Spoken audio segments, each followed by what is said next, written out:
إن الحمد لله نحمده ونستعينه ونستغفره ونعوذ بالله من شرور أنفسنا ومن سيئات أعمالنا من يهده الله فلا مضل له ومن يضلله فلا هادي له وأشهد أن لا إله إلا الله وحده لا شريك له وأشهد أن محمدًا عبده ورسوله أما بعد فإن خير الحديث كتاب الله وخير الهدي هدي محمد صلى الله عليه وسلم وشر الأمور محدثاتها وكل محدثة بدعة وكل بدعة ضلالة وكل ضلالة في النار فأعوذ بالله السميع العليم من الشيطان الرجيم بسم الله الرحمن الرحيم قاف والقرآن المجيد بل عجبوا أن جاءهم منذر منهم فقال الكافرون هذا شيء عجيب أإذا متنا وكنا ترابا ذلك رجع بعيد قد علمنا ما تنقص الأرض منهم وعندنا كتاب حفيظ بل كذبوا بالحق لما جاءهم فهم في أمر مريج يا أيها الذين آمنوا اتقوا الله حق تقاته ولا تموتن إلا وأنتم مسلمون يا أيها الناس اتقوا ربكم الذي خلقكم من نفس واحدة وخلق منها زوجها وبث منهما رجالا كثيرا ونساء واتقوا الله الذي تساءلون به والأرحام إن الله كان عليكم رقيبا يا أيها الذين آمنوا اتقوا الله وقولوا قولا سديدا يصلح لكم أعمالكم ويغفر لكم ذنوبكم ومن يطع الله ورسوله فقد فاز فوزا عظیما۔ ہر طرح کی تعریف اس اللہ رب العالمین کے لیے لائق اور زیبا ہے جو سارے جہان کا اکیلا خالق ہے، مالک ہے، حاکم ہے، رازق ہے، جس کے ہاتھ میں پوری دنیا کی بادشاہت ہے اور جو اپنے عرش پر ہوتے ہوئے پوری کائنات کا نظام چلا رہا ہے۔ بعدہ اس کے تمام نبیوں اور رسولوں پر درود و سلام نازل ہوں، خصوصاً آخری نبی حضرت محمد مصطفیٰ صلی اللہ علیہ وسلم پر، جو آخری نبی، آخری رسول، آخری پیغمبر بنا کر اس دنیا کے لیے بھیجے گئے، جن کے بعد اب قیامت تک کوئی نبی آنے والا نہیں ہے۔ محترم حاضرین، آج کی خطبے کے لیے میں نے جو عنوان منتخب کیا ہے وہ ہے اسلام میں جانوروں کے حقوق۔ قبل اس کے کہ میں موضوع کی وضاحت کروں، میں آپ کو یہ بتا دینا مناسب سمجھتا ہوں کہ میں نے اس موضوع کو کیوں منتخب کیا۔ ہر سال جب بقرعید کا موقع آتا ہے تو اسلام دشمن طاقتیں لوگوں کو گمراہ کرنے کے لیے یہ پروپیگنڈا کرتے ہیں کہ مسلمان جیو ہتیا کرتے ہیں، مسلمان بے رحم ہوتے ہیں، مسلمان جانوروں کو بے دردی سے ذبح کرتے ہیں۔ یہ ایک الگ مسئلہ ہے کہ دوسرے مذاہب کے لوگ جانوروں کے ساتھ کیا سلوک کرتے ہیں، یہ مجھے بتانے کی ضرورت نہیں ہے، آپ حضرات جانتے ہیں، اور جو نہیں جانتے ہیں وہ ان کی مذہبی کتابیں پڑھ لیں اور تحقیق کے ساتھ پڑھیں تو معلوم ہوگا کہ مسلمانوں کے علاوہ جو دیگر مذاہب ہیں ان میں جانوروں کے ساتھ کیا سلوک کیا جاتا ہے اور جانوروں کے ساتھ وہ کیسا برتاؤ کرتے ہیں۔ چونکہ بقرعید کے موقع پر بڑے پیمانے پر قربانیاں کی جاتی ہیں، یہ اسلام کا ایک شعار ہے، اور مسلمانوں کو اس سے محروم کرنے کے لیے دشمن طاقتیں بڑے زور و شور سے اٹھتی ہیں لیکن الحمدللہ ثم الحمدللہ جب سے حضرت ابراہیم علیہ السلام کا یہ عمل اور رسول اللہ صلی اللہ علیہ وسلم کی یہ سنت جس پر عمل کرنے کا اللہ نے حکم دیا ہے، تسلسل کے ساتھ اس پر عمل ہو رہا ہے۔ بہت ساری رکاوٹیں آتی ہیں، آتی رہیں گی، ہمیں اس کی فکر کرنے کی ضرورت نہیں ہے۔ یہ اسلامی شعار ہے، اسلامی شعار کو چھوڑ دیں گے تو اسلام کی شان و شوکت مٹ جائے گی۔ ہاں، حالات کے ساتھ تھوڑا سا اپنے آپ کو بھی وہ حساب سے اپنے آپ کو تیار کرنا ہے کہ ہمارا کام بھی ہو اور حالات بھی سنگین نہ ہونے پائیں۔ تو اس پر میں زیادہ گفتگو نہیں کروں گا۔ آج کی گفتگو کا میرا نقطہ ہے کہ جانوروں کے ساتھ اسلام نے کیا سلوک کرنے کا حکم دیا ہے اور ہمارے نبی صلی اللہ علیہ وسلم نے جانوروں کے ساتھ کیا برتاؤ کیا۔ پہلی بات تو یہ ہے کہ جانور بھی اللہ کی مخلوق ہیں، جس طریقے سے بے شمار مخلوقات ہیں۔ اللہ تبارک و تعالیٰ تمام مخلوقات کے رزق کا ذمہ دار، جیسے اللہ تعالیٰ ہمیں روزیاں دیتا ہے ایسے اللہ تعالیٰ جانوروں کو بھی روزیاں دیتا ہے۔ جب جانور کہا جائے تو آپ یہ سمجھ لیں کہ اس میں جانور بھی ہیں، چرند و پرند بھی ہیں اور کیڑے مکوڑے بھی ہیں۔ تو اللہ تبارک و تعالیٰ جس طرح انسانوں کو روزیاں دیتا ہے، جانوروں کو بھی اللہ تعالیٰ روزی دیتا ہے اور اللہ تعالیٰ نے اس روزی کا وعدہ بھی کیا، جیسا کہ اللہ تعالیٰ نے فرمایا وَمَا مِن دَابَّةٍ فِي الْأَرْضِ إِلَّا عَلَى اللَّهِ رِزْقُهَا يَعْلَمُ مُسْتَقَرَّهَا وَمُسْتَوْدَاهَا۔ زمین پر کوئی چوپایا نہیں ہے مگر اس کے روزی کا ذمہ دار اللہ ہے۔ يَعْلَمُ مُسْتَقَرَّهَا وَمُسْتَوْدَاهَا، وہ اس کے عارضی جگہ کو بھی جانتا ہے اور دائمی جگہ کو بھی جانتا ہے۔ جس طریقے سے انسان کا مستقل ایک ٹھکانہ ہوتا ہے، وہاں پر وہ مستقل رہتا ہے، لیکن کہیں آتا جاتا ہے تو وہ مستقل نہیں ہے بلکہ عارضی ہے۔ جانوروں کے ساتھ بھی یہی معاملہ ہوتا ہے۔ ایک جانور مستقل طور پر کہیں رہتے ہیں لیکن کہیں آتے جاتے ہیں تو وہ ان کا مستقل ٹھکانہ نہیں ہے بلکہ عارضی ٹھکانہ ہے۔ اللہ تعالیٰ عارضی ٹھکانے کو بھی جانتا ہے اور دائمی ٹھکانے کو بھی جانتا ہے اور دونوں جگہ ان کی روزیاں پہنچاتا ہے۔ اسی طریقے سے جس طریقے سے انسان ایک امت ہے، مختلف امتیں ہیں، اللہ کے نبی صلی اللہ علیہ وسلم کی امت، ابراہیم کی امت، اسماعیل کی امت، موسیٰ کی امت، ایسے جانور بھی ایک امت ہیں۔ اللہ تبارک و تعالیٰ نے فرمایا وَمَا مِن دَابَّةٍ فِي الْأَرْضِ وَلَا طَائِرٍ يَطِيرُ بِجَنَاحَيْهِ إِلَّا أَمْثَالُكُمْ۔ سورہ انعام کی آیت ہے کہ زمین پر کوئی چوپایا نہیں ہے جو چلتا ہے اور آسمان میں کوئی پرندہ نہیں ہے جو اپنے دونوں پروں کے ساتھ اڑتا ہے، الا امثالکم، مگر وہ بھی تمہاری طرح ایک امت ہیں۔ اس آیت سے معلوم ہوا کہ جس طرح سے مسلمانوں کے اندر، انسانوں کے اندر یونٹی ہے، جانوروں کے اندر بھی یونٹی ہوتی ہے۔ ان کا اپنا قبیلہ ہوتا ہے، ان کا اپنا سردار ہوتا ہے۔ جانور بھی ایسی ہی زندگی نہیں گزارتے ہیں بلکہ یونٹی کے ساتھ زندگی گزارتے ہیں۔ اور آپ دیکھتے ہوں گے کہ جانور جب چلتے ہیں تو ایک آگے چلتا ہے، باقی اس کے پیچھے چلتے ہیں، اور یہ یونٹی آپ کو بارہا دیکھنے کو ملی ہوگی۔ بہت سارے لوگوں نے کہا ہے کہ انسان کو جانوروں سے بھی سیکھنا چاہیے، آگے اس سلسلے میں بھی گفتگو ہوگی۔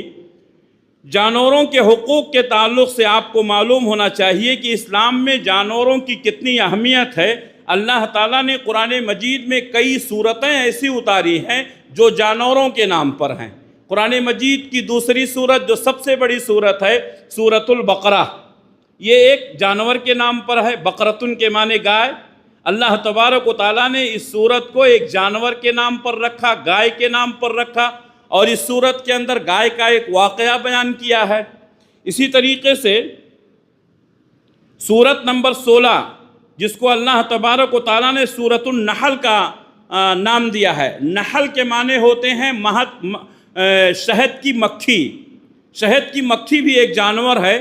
اللہ تعالیٰ نے اس صورت میں شہد کی مکھی کا تذکرہ کیا ہے کہ ان سے عبرت اور نصیحت حاصل کرو، یہ کس قدر محنت کر کے شہد کو اکٹھا کرتی ہیں اور لوگوں کے لیے فراہم کرتی ہیں، جو لوگوں کے لیے شفا ہے اور صحت بخش ہے۔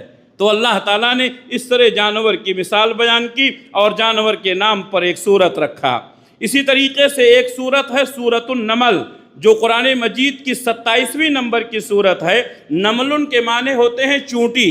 اللہ تبارک و تعالیٰ نے اس واقعے میں، اس سورت میں چونٹی کا ذکر کیا ہے، اس کی تفصیل آگے آئے گی انشاءاللہ۔ اسی طریقے سے قرآن مجید کی ایک سورت ہے سورت نمبر 29، جس کا نام ہے سورۃ العنکبوت۔ عنکبوت کے معنی مکڑی، مکڑی جو گھروں میں رہتی ہے، اللہ تعالیٰ نے مکڑی کے نام پر ایک سورت رکھی ہے، تو اس میں بھی اللہ تعالیٰ نے مکڑی کا واقعہ بیان کیا ہے۔ اسی طریقے سے ایک سورت ہے سورت نمبر 105 پر سورۃ الفیل، جس کے معنی ہاتھی۔ اللہ تعالیٰ نے اس میں ہاتھی کا تذکرہ کیا ہے، اور ایک واقعہ، ایک عظیم واقعہ اس میں پنہا ہے، جو انشاءاللہ ابھی میں اس کے سلسلے میں آپ کے سامنے گفتگو کروں گا انشاءاللہ۔ اللہ تبارک و تعالیٰ نے جانوروں کو بڑی صلاحیتیں دی ہیں، اور قرآن مجید میں کئی جانوروں کا تذکرہ کر کے اللہ تعالیٰ نے انسانوں کو بتایا کہ تم ان سے عبرت اور نصیحت حاصل کرو۔ آج ہمارا حال کیا ہے کہ ہم اپنے آپ کو عقل مند سمجھتے ہیں اور دوسرے جانوروں کو بہت کمتر سمجھتے ہیں، جبکہ بعض جانور ایسے ہیں جو انسان سے زیادہ کارنامے انجام دیے ہیں، اور ان واقعات کو اللہ تعالیٰ نے قرآن مجید میں ذکر کیا ہے۔ سب سے پہلے ہم کوے کا ذکر کرتے ہیں۔ کوا، جس کو کوئی اہمیت نہیں دیتے ہیں، یہ پرندہ ہے، لیکن انسان کو زمین کھود کر کے، قبر بنا کر کے دفن کرنے کا جو طریقہ سکھایا ہے، ایک کوے نے سکھایا۔ قرآن مجید میں اللہ تبارک و تعالیٰ نے یہ واقعہ تفصیل کے ساتھ بیان کیا۔ حضرت آدم علیہ السلام کے 2 بیٹے تھے، قابیل اور حابیل۔ قابیل نے حابیل کو قتل کر دیا۔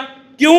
دونوں نے قربانی دی تھی، ایک کی قربانی قبول ہوئی، دوسرے کی نہیں قبول ہوئی۔ تو جس کی قربانی قبول نہیں ہوئی، قابیل، اس نے حابیل کو قتل کر دیا۔ غصے میں، جنون میں اپنے سگے بھائی کو مار دیا۔ قتل کرنے کے بعد لاش پڑی ہوئی ہے، غصہ ٹھنڈا ہوا، اب وہ سوچ رہا ہے کہ اپنے بھائی کے لاش کو کیا کرے۔ غصہ ٹھنڈا ہونے کے بعد انسان کی عقل بھی ٹھنڈی ہو جاتی ہے، تو اللہ تبارک و تعالیٰ نے ایک کوہ بھیجا۔ فبعث اللہ غرابا، اللہ تعالیٰ نے ایک کوہ بھیجا۔ اس کوے نے زمین کو کھودا تاکہ انسان کو بتائے کہ اپنے بھائی کے لاش کو کیسا چھپائے۔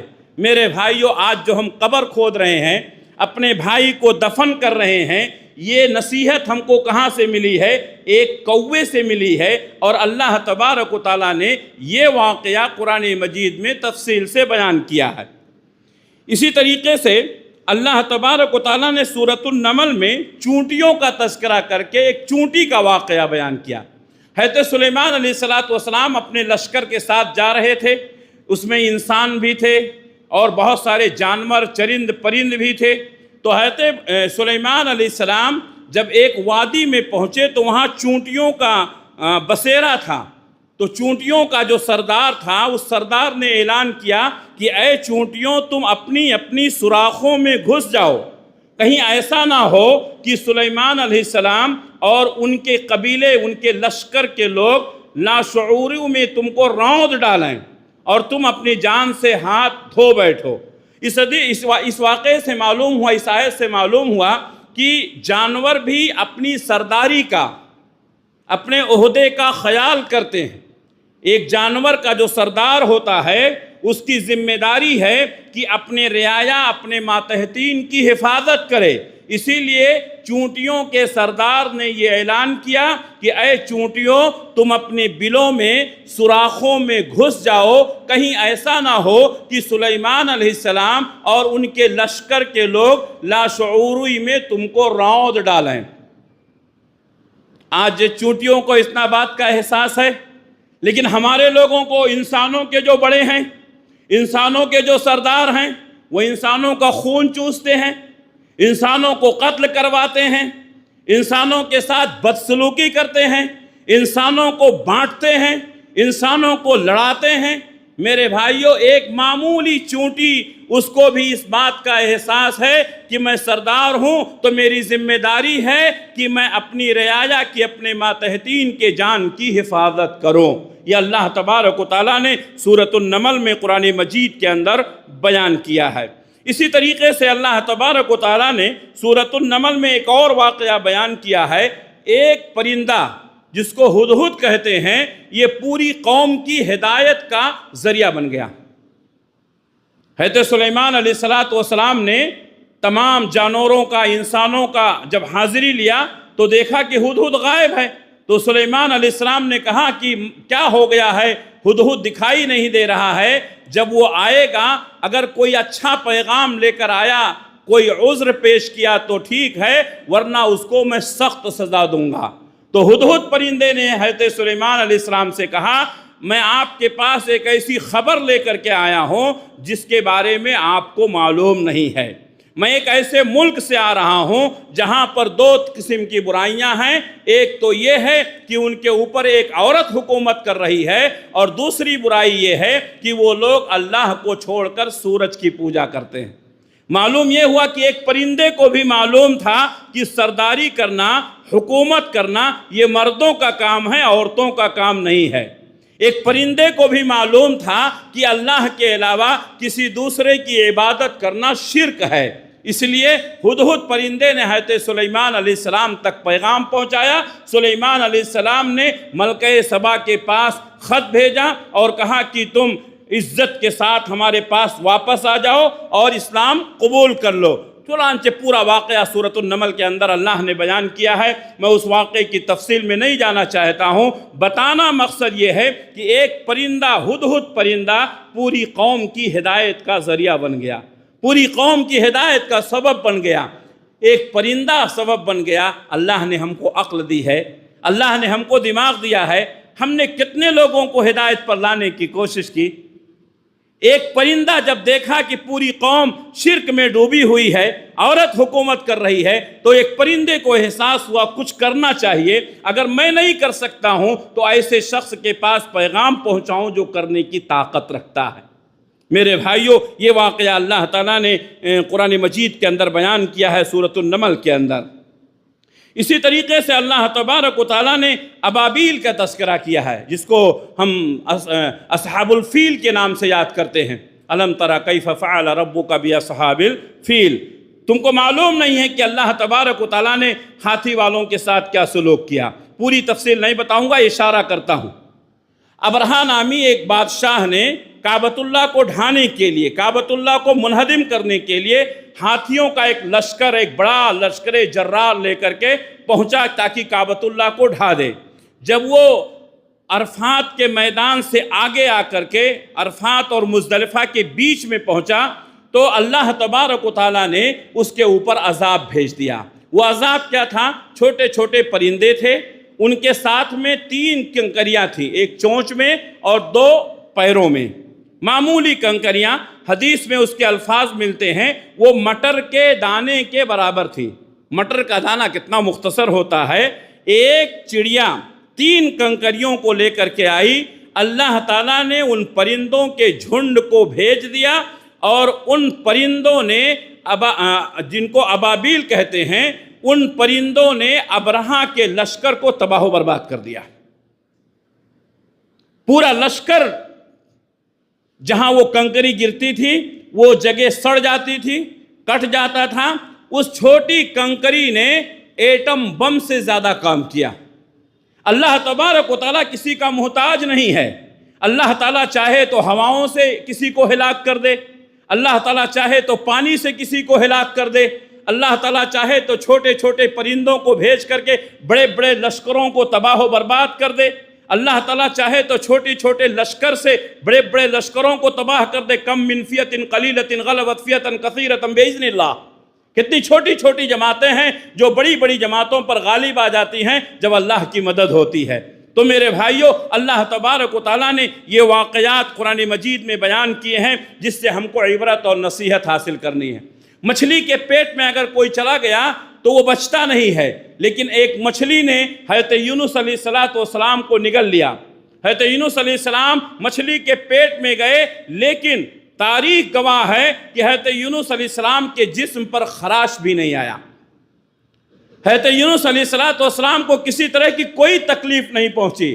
مچھلی نے ان کو اپنے پیٹ میں محفوظ رکھا، اور اس کے بعد میں اللہ تبارک و تعالیٰ کے حکم سے مچھلی نے اگل دیا، اور حضرت یونس علیہ السلام ساحل پر پڑے رہے، اور کئی دنوں کے بعد پھر وہ صحت مند ہوئے واپس آئے۔ واقعے کی تفصیل میں نہیں جانا چاہتا ہوں، صرف اشارہ کر رہا ہوں کہ جانوروں نے کتنے بڑے بڑے کام کیے ہیں۔ اسی طریقے سے اصحاب کہف کا واقعہ پڑھیں گے تو اللہ تبارک و تعالیٰ نے اصحاب کہف کے ساتھ ایک کتے کا تذکرہ کیا ہے۔ اللہ نے فرمایا وہ 3 تھے، چوتھا ان کا کتا تھا، وہ 5 تھے، چھٹا ان کا کتا تھا، وہ 7 تھے، 8واں ان کا کتا تھا۔ اصحاب کہف اتنے اچھے لوگ، ان لوگوں کے ساتھ اللہ نے بار بار کتے کا تذکرہ کیا۔ تو انسان کی صحبت میں، اچھے لوگوں کی صحبت میں رہ کر کے ایک شخص اچھا بن جاتا ہے۔ یہاں تک کہ کوئی جانور بھی اگر اچھے لوگوں کی صحبت میں رہا، اللہ اس کے مقام کو بھی بلند کر دیتا ہے۔ سورۃ الکہف ہم ہر جمعہ کو پڑھتے ہیں، پڑھو، ترجمے کے ساتھ عقل کے دروازے کھلیں گے۔ تو اللہ تبارک و تعالیٰ نے اصحاب کہف کے ساتھ کتے کا تذکرہ کیا۔ تفسیر آپ پڑھیں گے تو اصحاب کہف کی حفاظت کے لیے اللہ تعالیٰ نے کتے کو اس گفا میں، جہاں غار میں جہاں جاتے تھے، سامنے ہی کتا اپنے دونوں پیر پھیلائے ہوئے بیٹھا تھا کہ کوئی شخص اگر اندر جانا چاہے تو کتے کی اس ہیبت کو دیکھ کر کے وہ مبہوت ہو جائے، وہ مرعوب ہو جائے اور اندر جانے کی ہمت نہ کرے۔ تو اللہ تبارک و تعالیٰ نے اس طرح بہت سارے جانوروں کا تذکرہ کیا ہے قرآن مجید میں کہ انہوں نے بڑے کارنامے انجام دیے۔ ان کے لیے بڑی عبرتیں ہیں، بڑی نصیحتیں ہیں ان واقعات میں۔ یہی وجہ ہے کہ اللہ کے نبی صلی اللہ علیہ وسلم نے جانوروں کے ساتھ حسن سلوک کرنے کا حکم دیا۔ یہی وجہ ہے کہ اللہ کے نبی صلی اللہ علیہ وسلم جانوروں کے ساتھ اچھا برتاؤ کرتے تھے۔ یہی وجہ ہے کہ جانوروں کی حفاظت کیا جاتا ہے۔ یہی وجہ ہے کہ جانوروں کے کھانے پانی کا انتظام کیا جاتا ہے۔ لیکن میرے بھائیوں، مجھے کہنے دیجئے، بہت سارے لوگ آپ کو ملیں گے جو صبح سو کر اٹھتے ہی اللہ کے دیگر مخلوقات کو، کوئی کبوتروں کو چارے ڈالتا ہے، کوئی چونٹیوں کو شکر ڈالتا ہے، کوئی پیپل کو پانی پلاتا ہے۔ یقیناً یہ سب اچھی باتیں ہیں، لیکن اس سے زیادہ انسان کے ساتھ حسن سلوک کرنا چاہیے۔ یہ سب دکھاوا ہے۔ ہمارے اسلام نے جو جانوروں کے ساتھ حسن سلوک کرنے کا حکم دیا ہے وہ تاریخ میں سنہرے الفاظ میں لکھے ہوئے ہیں۔ کوئی بھی مذہب ویسا واقعہ پیش نہیں کر سکتا ہے جو اسلام نے جانوروں کے حقوق دیے ہیں۔ آپ کو معلوم ہونا چاہیے کہ کتوں میں سب سے بدنام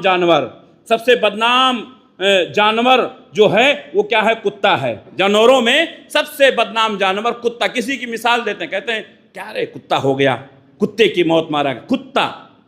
لیکن ہمارے اسلام نے فرمایا، صحیح بخاری صحیح مسلم کی حدیث ہے کہ اللہ کے نبی صلی اللہ علیہ وسلم نے فرمایا، ایک بدکار شخص کو، ایک گنہگار شخص کو، وہ راستے میں جا رہا تھا، اس کو پیاس لگی، کنویں میں اترا۔ پہلے زمانے میں یہ ہینڈ پمپ اور یہ نل نہیں تھا، پانی پینے کے لیے انسان کو بڑی مشقتیں اٹھانی پڑتی تھی۔ کنویں کے نیچے اترا، جا کے پانی پیا، پیاس بجھائی، باہر نکلا، دیکھا کہ ایک کتا پیاس سے ہانپ رہا ہے، زمین کو چاٹ رہا ہے۔ وہ بدکار انسان جو گناہوں میں ڈوبا ہوا تھا، اس نے سوچا کہ تھوڑی دیر پہلے میں پیاسا تھا، یہ جانور ہے، گرچہ جانور ہے، یہ پیاسا ہے۔ کنویں میں دوبارہ اترا، اپنے موزے میں پانی لیا، لا کر کے کتے کو پلا دیا۔ اللہ کے نبی صلی اللہ علیہ وسلم فرماتے ہیں کہ اللہ تبارک و تعالیٰ نے اس کی نیکی کو قبول کیا اور اس کے گناہوں کو معاف کر کے جنت میں داخل کر دیا۔ اسی طریقے سے ایک واقعہ عورت کے سلسلے میں ہے، صحیح مسلم کی حدیث ہے۔ اللہ کے نبی صلی اللہ علیہ وسلم نے فرمایا، بنی اسرائیل کی ایک بدکار عورت نے ایک کتے کو پانی پلایا، اللہ تعالیٰ نے اس کو جنت میں داخل کر دیا۔ میرے بھائیوں، جب جانور کو پانی پلانے سے اللہ تعالیٰ جنت میں داخل کر سکتا ہے، انسانوں کو پانی پلانا، انسانوں کو کھانا کھلانا کتنے ثواب کا کام ہے۔ یہ جانوروں کے ساتھ یہ سلوک ہمارے اسلام نے بتایا۔ صحیح بخاری صحیح مسلم کی ایک اور حدیث ہے، اللہ کے نبی صلی اللہ علیہ وسلم نے فرمایا، ایک عورت کو اس لیے جہنم میں داخل کیا گیا کہ اس نے ایک جانور پر ظلم کیا تھا۔ ایک بلی کو پکڑا اور پکڑ کر باندھ دیا نہ اس کو چھوڑا کہ وہ جا کر کے اپنا خوراک تلاش کرے، نہ اس کو چھوڑا کہ وہ جا کر کے اپنا پیٹ بھر لے، اور نہ ہی اس نے اس کو کھانا اور پانی دیا۔ کئی دن مسلسل بھوکا رہنے کی وجہ سے یہ بلی مر گئی۔ اللہ تبارک و تعالیٰ اس عورت پر ناراض ہوا، اور اس بلی پر ظلم کرنے کی وجہ سے اللہ تعالیٰ نے اس عورت کو جہنم میں ڈال دیا۔ یہ پیغام کس نے دیا ہے؟ یہ پیغام اسلام نے دیا ہے۔ کتے اور بلیوں کے ساتھ بھی حسن سلوک کی تعلیم دیتا ہے اسلام، لیکن آج اسلام کو بدنام کیا جا رہا ہے۔ کمزوریاں ہماری ہیں، ہم نے تاریخ کو پڑھا نہیں، ہم نے اسلام کا مطالعہ نہیں کیا۔ اگر یہ واقعات ہم پڑھے ہوتے، لوگوں کو بتائے ہوتے، تو آج دشمنوں کی زبان نہیں کھلتی۔ میرے بھائیوں، اپنے دائرے میں اپنی طاقت کے مطابق اسلام کے یہ ذرّی واقعات اپنے دوستوں کو بتاؤ کہ اسلام نے جانوروں کے ساتھ جو حسن سلوک کیا ہے کسی دوسرے مذہب نے نہیں کیا ہے۔ تو اللہ کے نبی صلی اللہ علیہ وسلم نے فرمایا کہ ایک عورت کو اللہ تعالیٰ نے اس لیے جہنم میں ڈال دیا کیونکہ اس نے ایک بلی کو پاس دیا تھا، نہ اس کو کھانا پانی دیا اور نہ اس کو چھوڑا کہ جا کر کے وہ اپنا خوراک خود تلاش کرے، چنانچہ وہ بلی تڑپ تڑپ کر مر گئی۔ اس گناہ کی وجہ سے اللہ تبارک و تعالیٰ نے اس عورت کو جہنم میں ڈال دیا۔ اللہ کے نبی صلی اللہ علیہ وسلم جا رہے تھے، آپ نے ایک گدھا دیکھا۔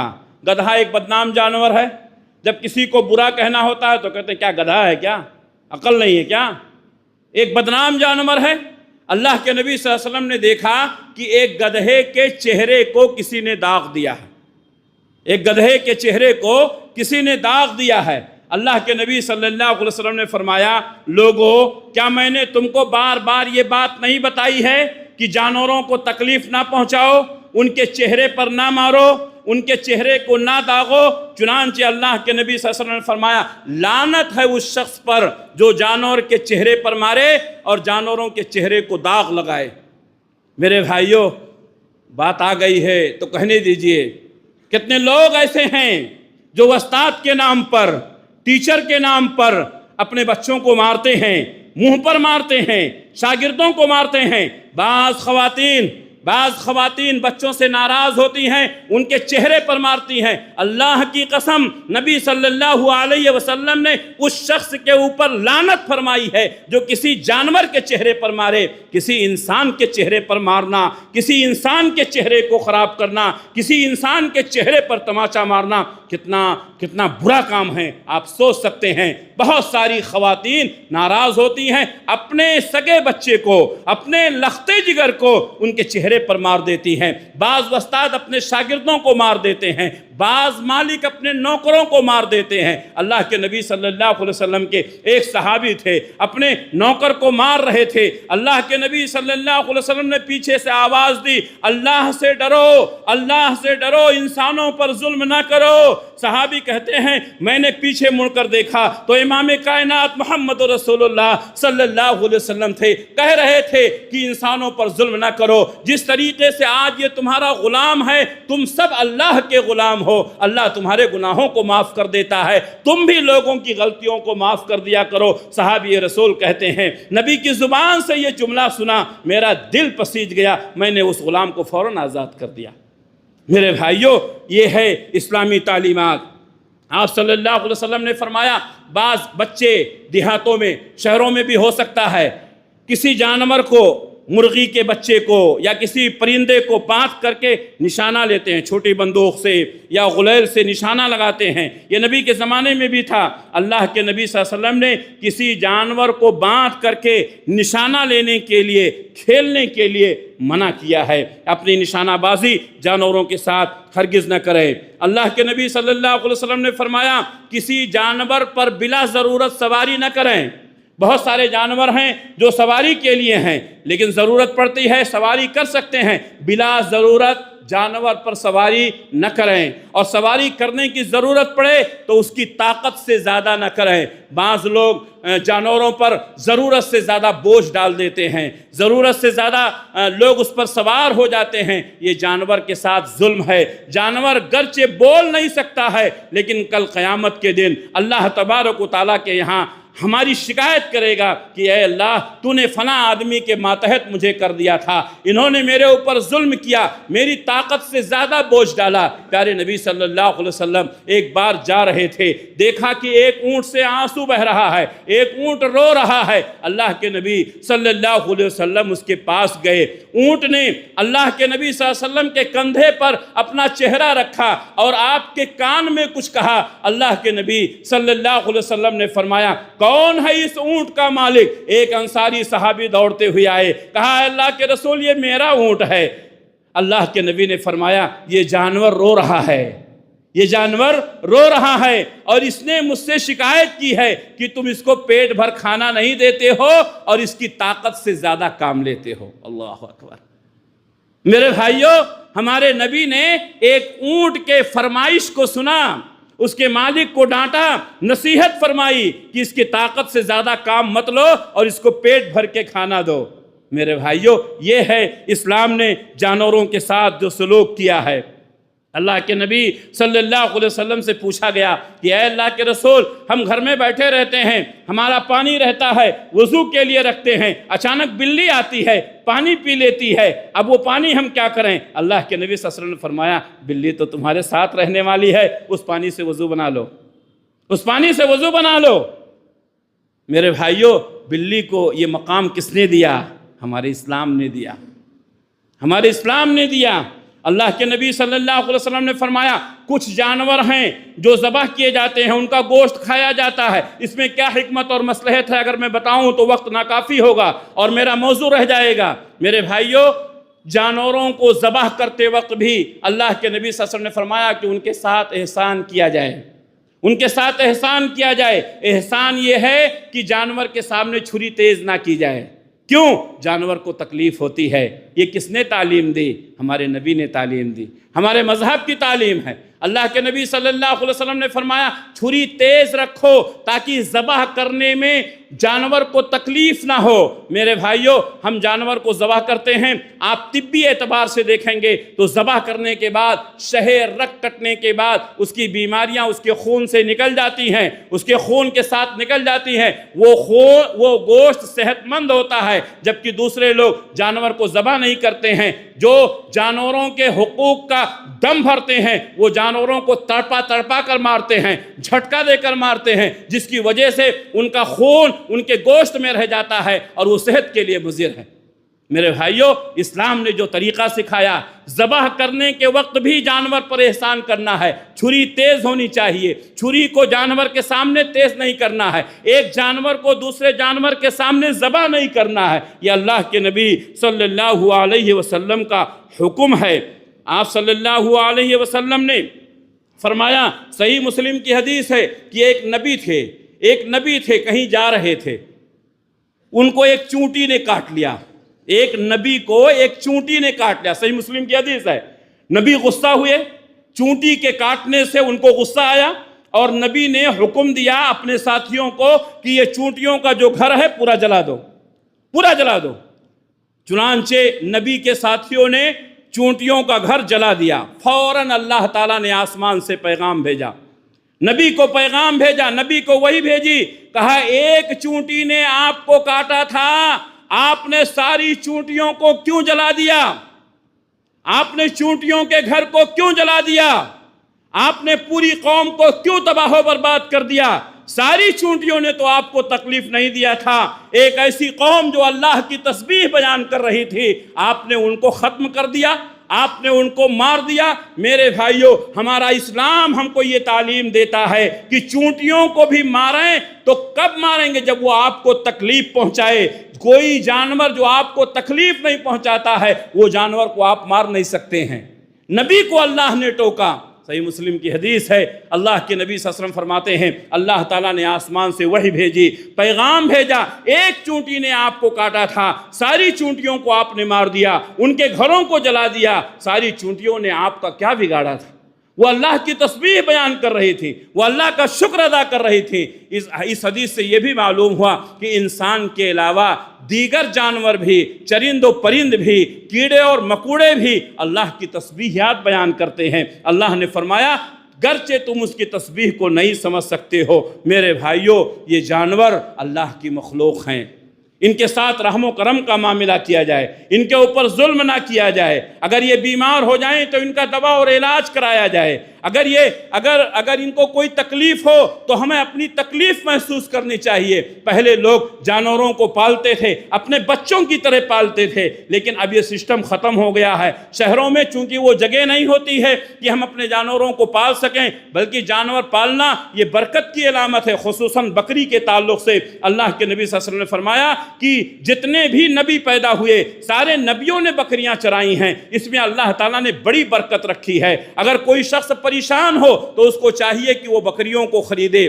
بکریوں کا کاروبار کرے، بکریوں کو چرائے۔ اللہ تبارک و تعالیٰ نے اس میں بڑی برکت رکھی ہے۔ اور ہم اور آپ اچھی طرح سے جانتے ہیں، بقرعید کا موقع آتا ہے، کتنے قریوں میں رہنے والے، دیہاتوں میں رہنے والے بکروں کو، جانوروں کو لے کر آتے ہیں، ہزاروں روپے کا بیپار کرتے ہیں۔ میرے بھائیوں، یہ کام ہم اور آپ بھی کر سکتے ہیں۔ اگر سہولت ہو تو بکریوں کو پالنا چاہیے، جانوروں کو پالنا چاہیے۔ جانور جہاں ہوتے ہیں اللہ تبارک و تعالیٰ ان کو آفتیں وہاں پر نہیں آتی ہیں، یا آتی ہیں تو جانوروں کو پہلے محسوس ہو جاتا ہے۔ بہرکیف جانوروں کے حقوق کے تعلق سے یہ چند اہم اور بنیادی باتیں تھیں جو میں نے آپ حضرات کے سامنے ذکر کی ہیں۔ اللہ سے دعا ہے کہ اللہ رب العالمین ہم تمام لوگوں کو جانوروں کے ساتھ حسن سلوک کرنے کی توفیق عنایت فرمائے۔ اللہ ہم سب کو سچا پکا مسلمان بنائے، جب تک دنیا میں رکھے اسلام پر قائم رکھے، خاتمہ ہو تو ایمان بالخیر پر ہو۔ ربنا تقبل منا انک انت السمیع العلیم وتب علینا انک انت التواب الرحیم برحمتک یا ارحم الراحمین، آمین۔